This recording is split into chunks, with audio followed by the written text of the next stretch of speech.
मुंशी प्रेमचंद्र द्वारा रचित उपन्यास रंगभूमि अध्याय 38। सोफिया और विनय रात भर तो स्टेशन पर पड़े रहे। सवेरे समीप के गांव में गए, जो भीलों की एक छोटी सी बस्ती थी। सोफिया को यह स्थान बहुत पसंद आया। बस्ती के सिर पर पहाड़ का साया था। पैरों के नीचे एक पहाड़ी नाला मीठा राग गाता हुआ बहता था। भीलों के छोटे छोटे झोंपड़े, जिन पर बेलें फैली हुई थी, अप्सराओं के खिलौनों की भांति सुंदर लगते थे। जब तक कुछ निश्चय न हो जाए कि क्या करना है, कहाँ जाना है, कहाँ रहना है, तब तक उन्होंने उसी गांव में निवास करने का इरादा किया। एक झोपड़े में जगह भी आसानी से मिल गई। भीलों का आतिथ्य प्रसिद्ध है और ये दोनों प्राणी भूख प्यास गर्मी सर्दी सहने के अभ्यस्त थे। जो कुछ मोटा झोटा मैसर हुआ खा लिया। चाय और मक्खन, मुरब्बे और मेवों का चस्काना था। सरल और सात्विक जीवन उनका आदर्श था। यहाँ उन्हें कोई कष्ट न हुआ। इस झोपड़े में केवल एक भीलनी रहती थी। उसका लड़का कहीं फौज में नौकर था। बुढ़िया इन लोगों की सेवा टहल सहर्ष कर देती। यहाँ इन लोगों ने मशहूर किया कि हम दिल्ली के रहने वाले हैं, जलवायु बदलने आए हैं। गांव के लोग उनका बड़ा अदब और लिहाज करते थे, किंतु इतना एकांत और इतनी स्वाधीनता होने पर भी दोनों एक दूसरे से बहुत कम मिलते। दोनों न जाने क्यों सशंक रहते थे। उनमें मनोमालिन्य न था। दोनों प्रेम में डूबे हुए थे। दोनों उद्विग्न थे, दोनों विकल, दोनों अधीर, किंतु नैतिक बंधनों की दृढ़ता उन्हें मिलने न देती। सात्विक धर्म निरूपण ने सोफिया को सांप्रदायिक संकीर्णताओं से मुक्त कर दिया था। उसकी दृष्टि में भिन्न भिन्न मत केवल एक ही सत्य के भिन्न भिन्न नाम थे। उसे अब किसी से द्वेष न था, किसी से विरोध न था। जिस अशांति ने कई महीनों तक उसके धर्म सिद्धांतों को कुंठित कर रखा था, वह विलुप्त हो गई थी। अब प्राणी मात्र उसके लिए अपना था। और यद्यपि विनय के विचार इतने उदार न थे, संसार की प्रेम ममता उनके लिए एक दार्शनिक वाद से अधिक मूल्य न रखती थी, किंतु सोफिया की उदारता के सामने उनकी परंपरागत समाज व्यवस्थाएं मुंह छिपाती फिरती थी। वास्तव में दोनों का आत्मिक संयोग हो चुका था और भौतिक संयोग में भी कोई वास्तविक बाधा न थी, किंतु यह सब होते हुए भी वे दोनों पृथक रहते, एकांत में साथ कभी न बैठते। उन्हें अब अपने से ही शंका होती थी। वचन का काल समाप्त हो चुका था। लेख का समय आ गया था। वचन से जबान नहीं कटती, लेख से हाथ कट जाता है। लेकिन लेख से हाथ चाहे कट जाए, इसके बिना कोई बात पक्की नहीं होती। थोड़ा सा मतभेद, जरा सा असंयम समझौते को रद्द कर सकता है। इसलिए दोनों ही अनिश्चित दशा का अंत कर देना चाहते थे। कैसे करें यह समझ में नहीं आता था। कैसे इस प्रसंग को छेड़ें। कदाचित बातों में कोई आपत्ति खड़ी हो जाए। सोफिया के लिए विनय का सामीप्य काफी था। वह उन्हें नित्य आंखों से देखती थी, उनके हर्ष और अमर्ष में सम्मिलित होती थी, उन्हें अपना समझती थी। इससे अधिक वह कुछ न चाहती थी। विनय रोज आसपास के देहातों में विचरने चले जाते थे। कोई स्त्री उनसे अपने परदेसी पुत्र या पति के नाम पत्र लिखाती, कहीं रोगियों को दवा देते, कहीं पारस्परिक कलहों के मध्यस्थ बनना पड़ता। भोर के गए पहर रात को लौटते।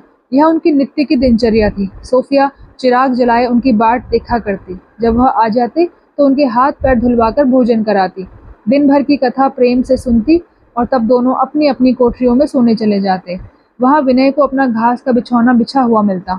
सिरहाने पानी की हांडी रखी होती। सोफिया इतने में ही संतुष्ट थी। अगर उसे विश्वास हो जाता कि मेरा संपूर्ण जीवन इसी भांति कट जाएगा, तो वह अपना अहोभाग्य समझती। यह उसके जीवन का मधुर स्वप्न था। लेकिन विनय इतने धैर्यशील, इतने विरागी न थे। उनको केवल आध्यात्मिक संयोग से संतोष न होता था। सोफिया का अनुपम सौंदर्य, उसकी स्वर्गोपम वचन माधुरी, उसका विलक्षण अंग विन्यास उनकी श्रृंगारमयी कल्पना को विकल करता रहता था। उन्होंने कुछ चक्रों में पढ़कर एक बार उसे खो दिया था। अब दोबारा उस परीक्षा में न पढ़ना चाहते थे। जब तक इसकी संभावना उपस्थित थी, उनके चित्त को कभी शांति न हो सकती थी। ये लोग रेलवे स्टेशन के पते से अपने नाम पत्र, पत्रिकाएं, पुस्तकें आदि मंगा लिया करते थे। उनसे संसार की प्रगति का बोध हो जाता था। भीलों से उनको कुछ प्रेम सा हो गया था। यहाँ से कहीं और चले जाने की उन्हें इच्छा ही न होती थी। दोनों को शंका थी कि इस सुरक्षित स्थान से निकलकर हमारी न जाने क्या दशा हो जाए, न जाने हम किस भंवर में जा पड़े। इस शांति कुटीर को दोनों ही गनीमत समझते थे। सोफिया को विनय पर विश्वास था। वह अपनी आकर्षण शक्ति से परिचित थी। विनय को सोफिया पर विश्वास न था। वह अपनी आकर्षण शक्ति से अनभिज्ञ थे। इस तरह 1 साल गुजर गया। सोफिया विनय को जलपान कराकर अंगीठी के सामने बैठी एक किताब देख रही थी। कभी मार्मिक स्थलों पर पेंसिल से निशान करती, कभी प्रश्न चिन्ह बनाती, कहीं लकीर खींचती। विनय को शंका हो रही थी कि कहीं वह तल्लीनता प्रेम शैथिल्य का लक्षण तो नहीं है? पढ़ने में ऐसी मग्न है कि ताकती तक नहीं। कपड़े पहन बाजार जाना चाहते थे। ठंडी हवा चल रही थी। जाड़े के कपड़े थे ही नहीं। कंबल काफी न था। अलसाकर अंगीठी के पास आए और माची पर बैठ गए। सोफिया की आंखें किताब में गड़ी हुई थी। विनय की लालसा युक्त दृष्टि अवसर पाकर निर्विघ्न रूप से उसके रूप लावण्य की छटा देखने लगते। सहसा सोफिया ने सिर उठाया तो विनय को सचेष्ट नेत्रों से अपनी ओर ताकते पाया। लजाकर आंखें नीचे कर ली और बोली, आज तो बड़ी सर्दी है, कहाँ जाओगे? बैठो, तुम्हें इस पुस्तक के कुछ भाग सुनाऊं। बहुत ही सुपाठ्य पुस्तक है। यह कहकर उसने आंगन की ओर देखा। भीलनी गायब थी। शायद लकड़ी बटोरने चली गई थी।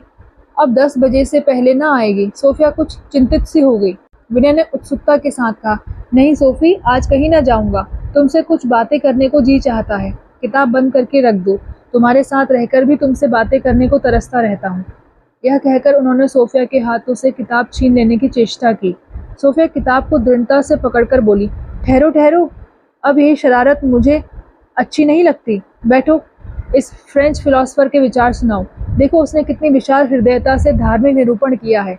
विनय बोला, नहीं, आज 10 मिनट के लिए तुम इस फिलोसोफर से अवकाश मांग लो और मेरी ये बातें सुन लो, जो किसी पिंजर बद्ध पक्षी की भांति बाहर निकलने के लिए तड़फड़ा रही हैं। आखिर मेरे इस वनवास की कोई अवधि है या सदैव जीवन के सुख स्वप्न ही देखता रहूंगा? सोफिया बोली, इस लेखक के विचार उस जवाब से कहीं मनोरंजक हैं जो मैं तुम्हें दे सकती हूँ। मुझे इन पर कई शंकाएं हैं। संभव है विचार परिवर्तन से उनकी निवृत्ति हो जाए। विनय बोला, नहीं, यह किताब बंद करके रख दो। आज मैं सफर के लिए कमर कसकर आया हूँ।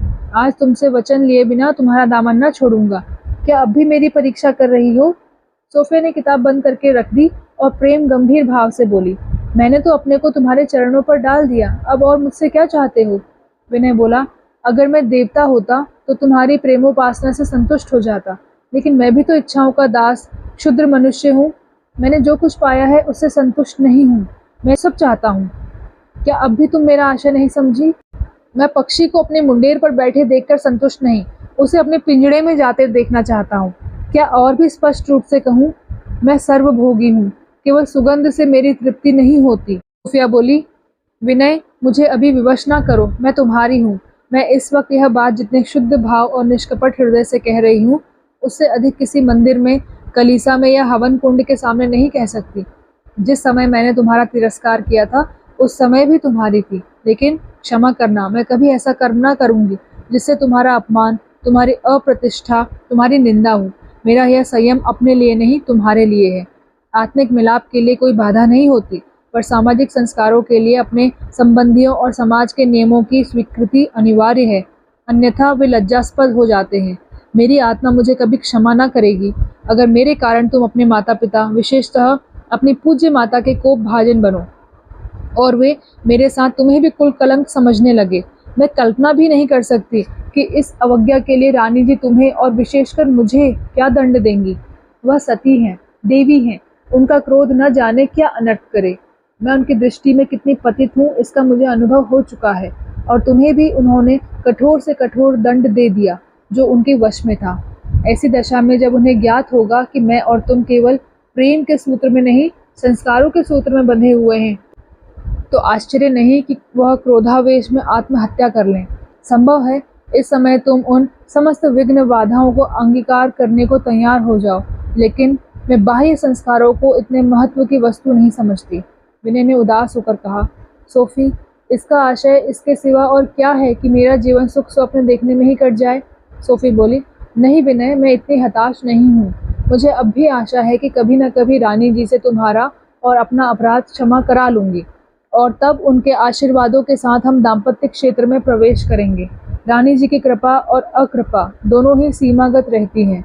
एक सीमा का अनुभव हम कर चुके हैं, ईश्वर ने चाहा तो दूसरी सीमा का भी जल्द अनुभव करेंगे।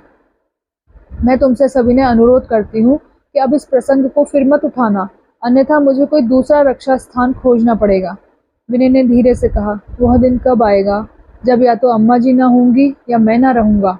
तब उन्होंने कंबल ओढ़ा, हाथ में लकड़ी ली और बाहर चले गए, जैसे कोई किसान महाजन की फटकार सुनकर उसके घर से बाहर निकले। फिर पूर्ववत दिन कटने लगे। विनय बहुत मलिन और खिन्न रहते, यथासंभव घर से बाहर ही विचरा करते। आते भी तो भोजन करके चले जाते। कहीं जाना न होता तो नदी के तट पर जा बैठते और घंटों जल क्रीड़ा देखा करते। कभी कागज की नावें बनाकर उसमें तैराते और उनके पीछे पीछे वहां तक जाते जहां वे जलमग्न हो जाती। उन्हें अब भ्रम होने लगा था कि सोफिया को अब भी मुझ पर विश्वास नहीं है। वह मुझसे प्रेम करती है, लेकिन मेरे नैतिक बल पर उसे संदेह है।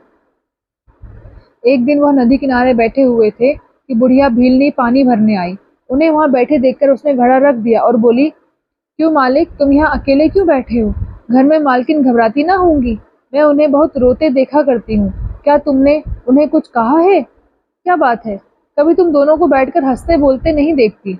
विनय ने कहा, क्या करूं माता, उन्हें यही तो बीमारी है कि मुझसे रूठी रहती हैं। बरसों से उन्हें यही बीमारी हो गई है। भीलनी बोली, तो बेटा इसका उपाय मैं कर दूंगी। ऐसी जड़ी दे दूं कि तुम्हारे बिना उन्हें छिन भर भी चैन ना आए। विनय बोला, क्या ऐसी जड़ी भी होती है? बुढ़िया ने सरल विज्ञता से कहा, बेटा जड़ियां तो ऐसी ऐसी होती हैं कि चाहे आग बांध लो, पानी बांध लो, मुर्दे को जिला दो, मुद्दई को घर बैठे मार डालो।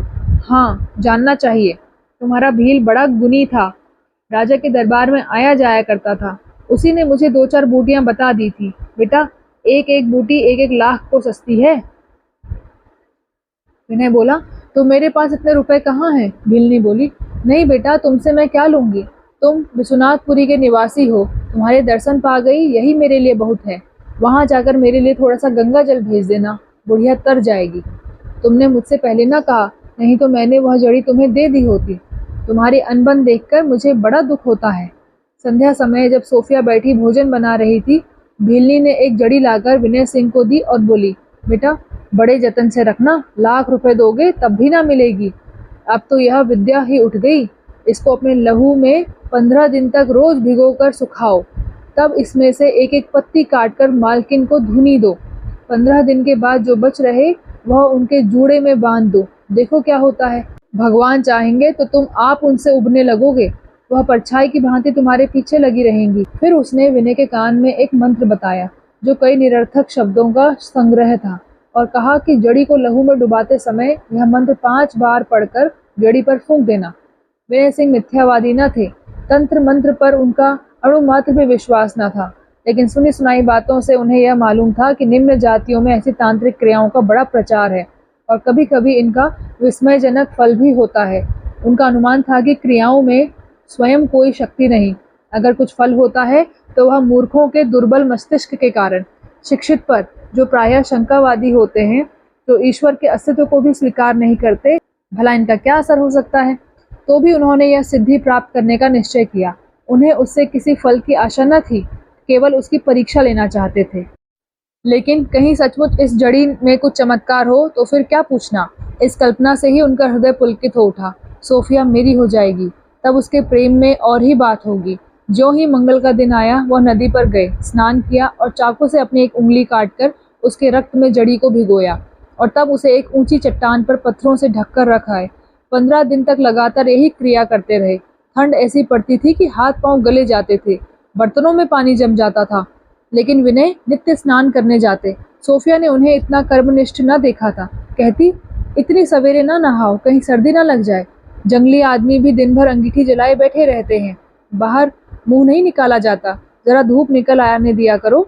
लेकिन विनय मुस्कुराकर कह देते, बीमार पड़ूंगा तो कम से कम तुम मेरे पास बैठोगी तो। उनकी कई उंगलियों में घाव हो गए, पर वह इन घावों को छिपाए रहते थे। इन दिनों विनय की दृष्टि सोफिया की एक एक बात, एक एक गति पर लगी रहती थी। वह देखना चाहते थे कि मेरी क्रिया का कुछ असर हो रहा है या नहीं, किंतु कोई प्रत्यक्ष फल न दिखाई देता था।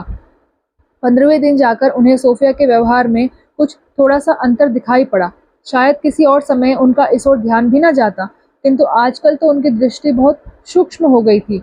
जब घर से बाहर जाने लगे तो सोफिया अज्ञात भाव से निकल आई और कई फरलांग तक उनसे बातें करती हुई चली गई। जब विनय ने बहुत आग्रह किया तब लौटी। विनय ने समझा यह उसी क्रिया का असर है। आज से धूनी देने की क्रिया आरंभ होनी थी। विनय बहुत चिंतित थे, वह क्रिया कैसे पूरी होगी।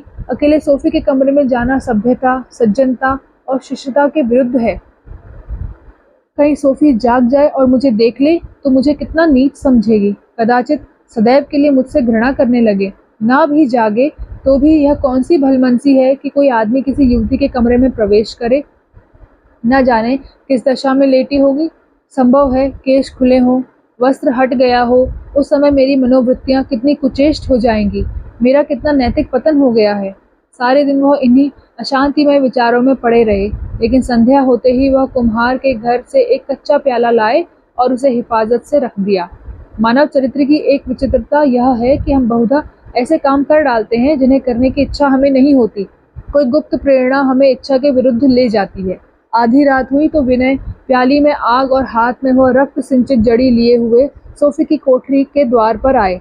कंबल का पर्दा पड़ा हुआ था, झोंपड़े में किवाड़ कहाँ। कंबल के पास खड़े होकर कान लगाकर सुना। सोफी मीठी नींद सो रही थी। वह थर थर कांपते पसीने से तर अंदर घुसे।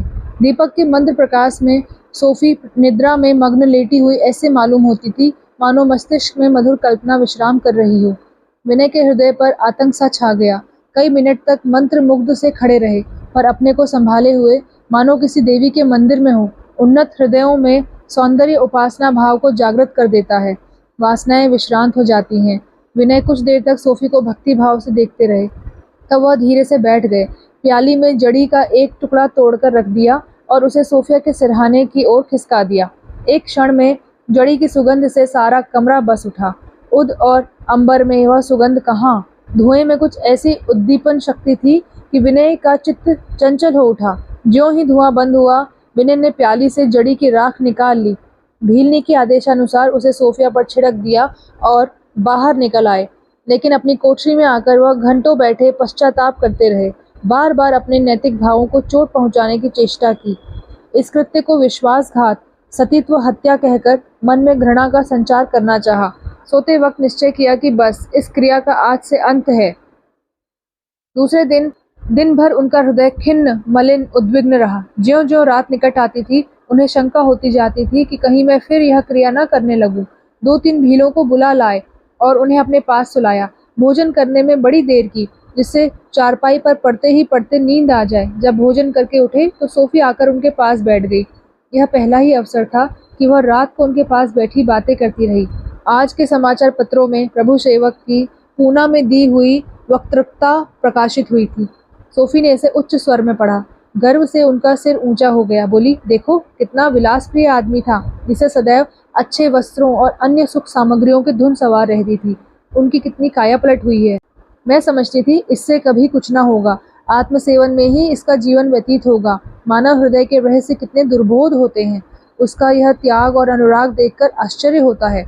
विनय बोला, जब प्रभु सेवक इस संस्था के कर्णधार हो गए तो मुझे कोई चिंता नहीं। डॉक्टर गांगुली उसे दवा बांटने वालों की मंडली बनाकर छोड़ते। पिताजी पर मेरा विश्वास नहीं, और इंद्रदत्त तो बिल्कुल उजड्ड है। प्रभु सेवक से ज्यादा योग्य पुरुष न मिल सकता था। वह यहाँ होते तो बलाएं लेता। यह दैवी सहायता है, और अब मुझे आशा होती है कि हमारी साधना निष्फल न होगी। भीलों के खर्राटों की आवाजें आने लगी। सोफी चलने को उठी तो उसने विनय को ऐसी चितवनों से देखा जिनमें प्रेम के सिवा और भी कुछ था। आर्द्र आकांक्षा झलक रही थी। एक आकर्षण था जिसने विनय को सिर से पैर तक हिला दिया। जब वह चली गई तो उन्होंने एक पुस्तक उठा ली और पढ़ने लगे, लेकिन ज्यों-ज्यों क्रिया का समय आता था, उनका दिल बैठा जाता था।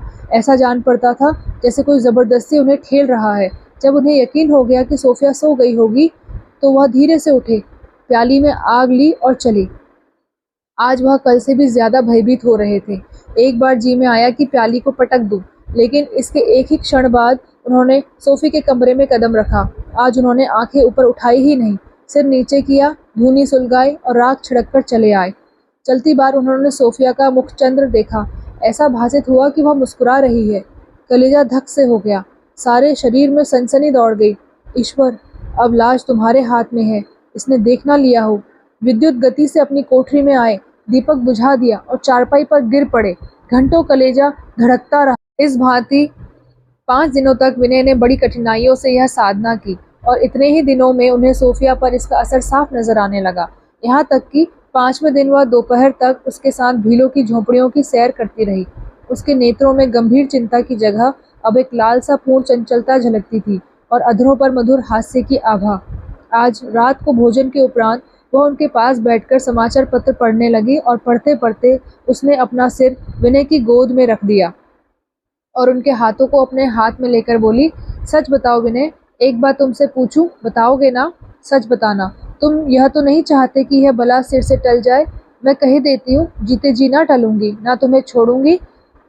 तुम भी मुझसे भागकर नहीं जा सकते, किसी तरह ना जाने दूंगी। जहाँ जाओगे मैं भी चलूंगी, तुम्हारे गले का हार बनी रहूंगी। यह कहते कहते उसने विनय के हाथ छोड़ दिए और उनके गले में बाहें डाल दी। विनय को ऐसा मालूम हुआ कि मेरे पैर उखड़ गए हैं और मैं लहरों में बहा जा रहा हूँ। एक विचित्र आशंका से उनका हृदय कांप उठा, मानो उन्होंने खेल में सिंहनी को जगा दिया हो। उन्होंने अज्ञात भाव से सोफी के करपाश से अपने को मुक्त कर लिया और बोले, सोफी।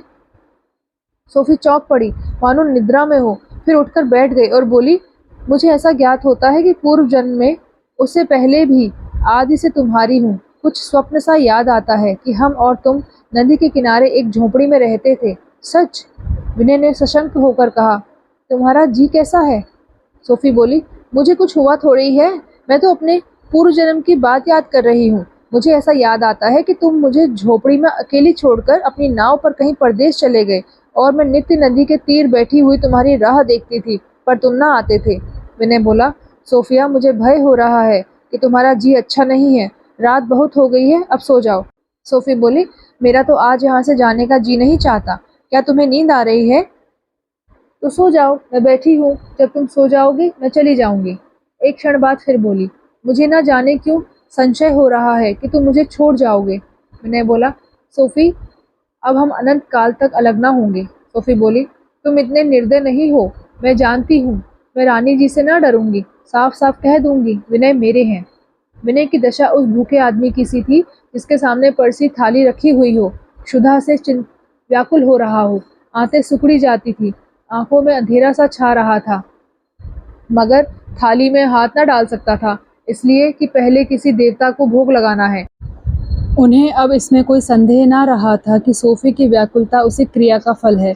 उन्हें विस्मय होता था कि उस जड़ी में कौन सी शक्ति है।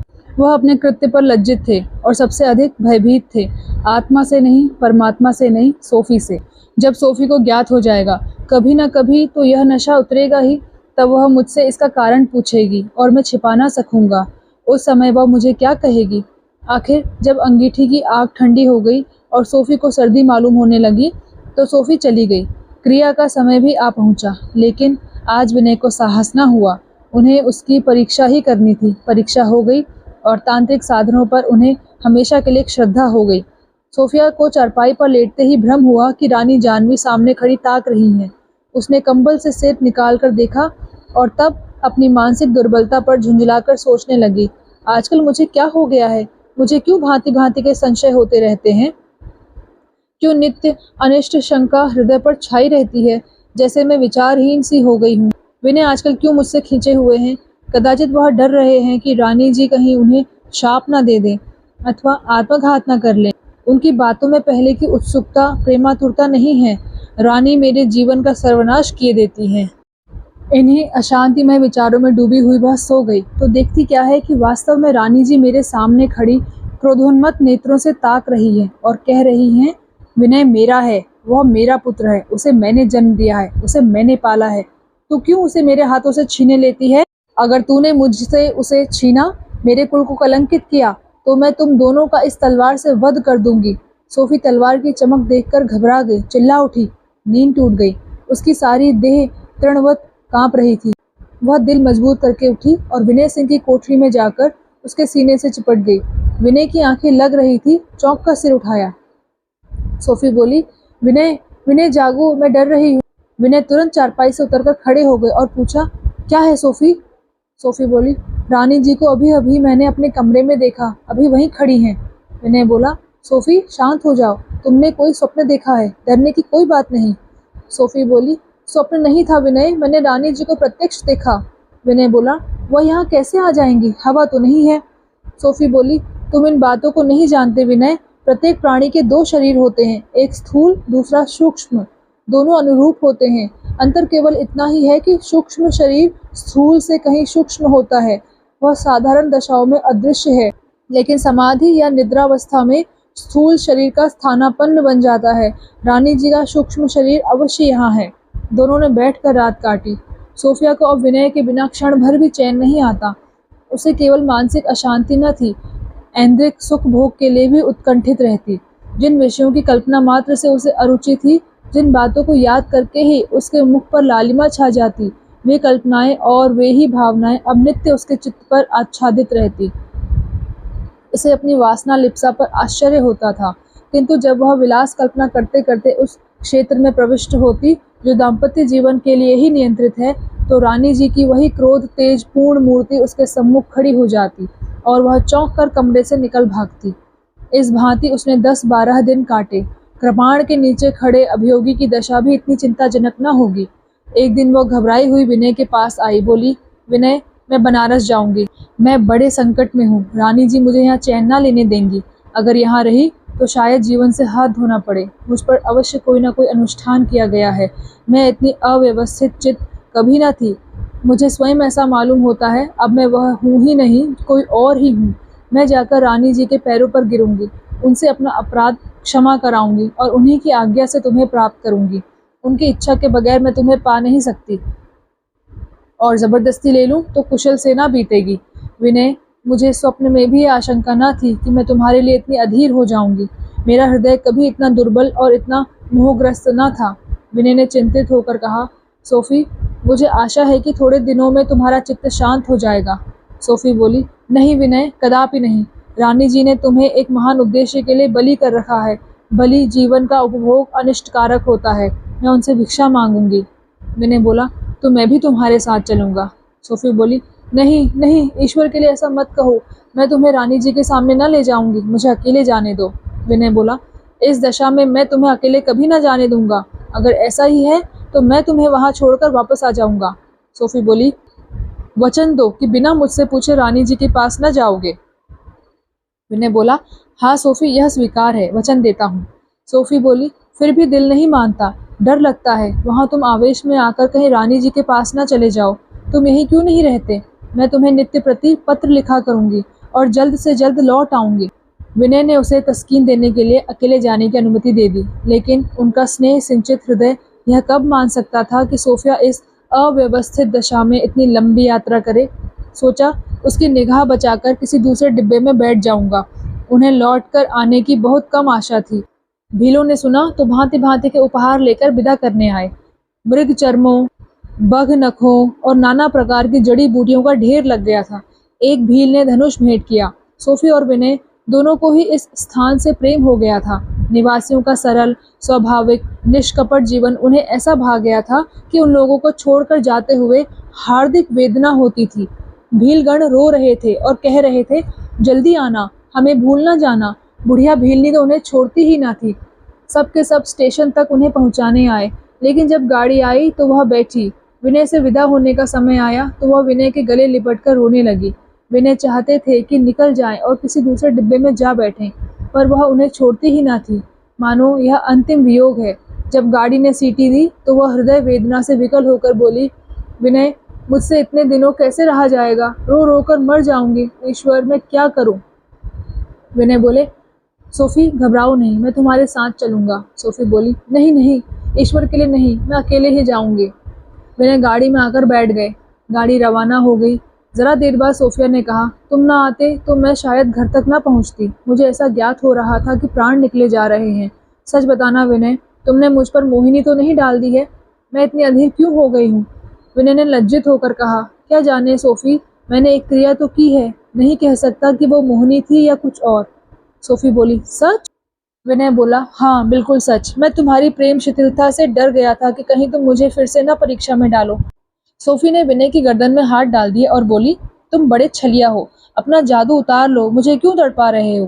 विनय बोला, क्या कहूँ, उतारना नहीं सीखा, यही तो भूल हुई। सोफी बोली, तो मुझे भी वही मंत्र क्यों नहीं सिखा देते? ना मैं उतार सकूंगी ना तुम उतार सकोगे। और एक क्षण बाद बोली, लेकिन नहीं, मैं तुम्हें संज्ञाहीन न बनाऊंगी। दो में से एक को तो होश में रहना चाहिए। दोनों मदमस्त हो जाएंगे तो अनर्थ हो जाएगा। अच्छा बताओ, कौन सी क्रिया की थी? विनय ने अपनी जेब से वह जड़ी निकालकर दिखाते हुए कहा, इसी की धूनी देता था। सोफी बोली, जब मैं सो जाती थी तब? विनय सकुचाते हुए बोला, हाँ सोफी, तभी। सोफी बोली, तुम बड़े ढीठ हो। अच्छा, अब यही जड़ी मुझे दे दो, तुम्हारा प्रेम शिथिल होते देखूंगी तो मैं भी यही क्रिया करूंगी। यह कहकर उसने जड़ी लेकर रख ली। थोड़ी देर बाद उसने पूछा, यह तो बताओ वहाँ तुम रहोगे कहाँ? मैं रानी जी के पास तुम्हें न जाने दूंगी। विनय बोला, अब मेरा कोई मित्र नहीं रहा, सभी मुझसे असंतुष्ट हो रहे होंगे। नायक राम के घर चला जाऊंगा, तुम वहीं आकर मुझसे मिल लिया करना, वह तो घर पहुंच ही गया होगा। सोफिया बोली, कहीं जाकर कहना दे। विनय बोला, नहीं, मंदबुद्धि है पर विश्वासघाती नहीं। सोफिया बोली, अच्छी बात है, देखें रानी जी से मुराद मिलती है या मौत।